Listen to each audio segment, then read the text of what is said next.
তো ভিডিওটা একটু বাইরে এসে করলাম। বন্ধুরা তোমরা সবাই, আমি জানি তোমরা সবাই সাপোর্ট করবে, আর যদি সাপোর্ট করো তো জীবন ধন্য হয়ে যাবে।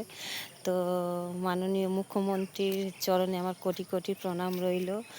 ওনার মতন মুখ্যমন্ত্রী এসে তো আমাদের জীবনটা ধন্য হয়ে গেল। তো যাই হোক, তো একটা অনুরোধ শুধু জানাবো আমার ফেসবুক কিংবা ইউটিউব দাদাদের, আমার এই ভিডিওটা যেন মুখ্যমন্ত্রী পর্যন্ত পৌঁছয়। আর আমার বন্ধুদের কাছে অনেক অনেক অনুরোধ রইল এই ভিডিওটা যেন পৌঁছয়। কারণ আমার এসআইআরে ভোটের নাম কেটে গিয়েছিল, তো জানি না কেন কেটে গিয়েছিল। তো 2002-এ তো স্বয়ং আমি নিজে ভোট দিয়েছি, তো আমি এই সবে যাচ্ছি না, হয়তো কোনো কারণ তাই কেটে গেছে।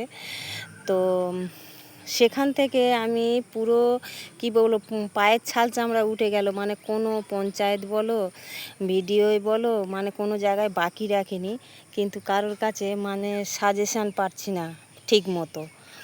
তো কেউ পরিষ্কার করে বলছে না যে কোথায় গেলে কি হবে। তো আমি এইটুকুই অনুরোধ করব মুখ্যমন্ত্রীর কাছে, আমার অবস্থা কিন্তু তেমন নয়। তো যাই হোক, লক্ষ্মীর ভাণ্ডারের টাকাটা পেয়ে তো আমি আমার ঘর ভাড়াটা চলে যাচ্ছিল।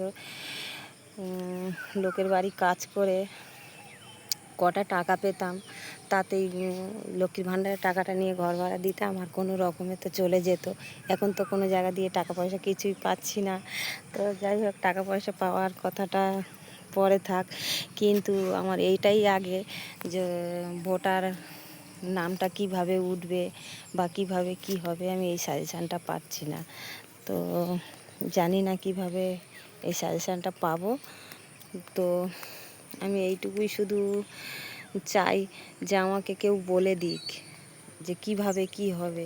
দেখুন, আমাদের তো অনেক কিছু পাওয়ার প্রাপ্য আমরা, কিন্তু আমরা পাই না কিছু। আমি সোনারপুরে আছি প্রায় 20 বছর, তো অবশ্যই এখানে ভোট দিচ্ছি, এখানে সব কিছু করছি, কিন্তু কোনো ভালো সুযোগ সুবিধা, কিন্তু ভালো খবর কোনো পাই না। তো কি বলবো, মানে কান্না পেয়ে যাচ্ছে। এত জায়গায় হেঁটেছি, এত জায়গায় করেছি, কিছুই হচ্ছে না। আর জানো তো যে ভোটার নাম না হলে এখানে কিছুই হচ্ছে না, কোনো ফর্ম ফিল আপ হচ্ছে না, কিছুই হচ্ছে না, কিংবা ভালো করে কেউ সাজেশানই দিচ্ছে না যে এই করলে এই হবে কি কি। তাই আমি জানালাম, আর আমার কোটি কোটি প্রণাম জানালাম। আর বেশি কিছু বলতে পারলাম না, কারণ আমার সত্যি খুব কষ্ট হচ্ছে। কারণ দেখুন, মানুষ এই আছে এই নেই, কখন থাকবো না, আমার বাচ্চারা ভাসবে। কারণ এই ছোট্ট একটা ঘরে ভাড়া থাকি, আর অনেক কষ্ট করে সংসারটা চালাই। তো ছেলেদের পড়াশোনা খুব কষ্ট করে এ মাসের টাকা গিয়ে ও মাসে দিই, টিউশনি ঠিকমতো দিতে পারি না, ঠিকমতো খাওয়া হয় না।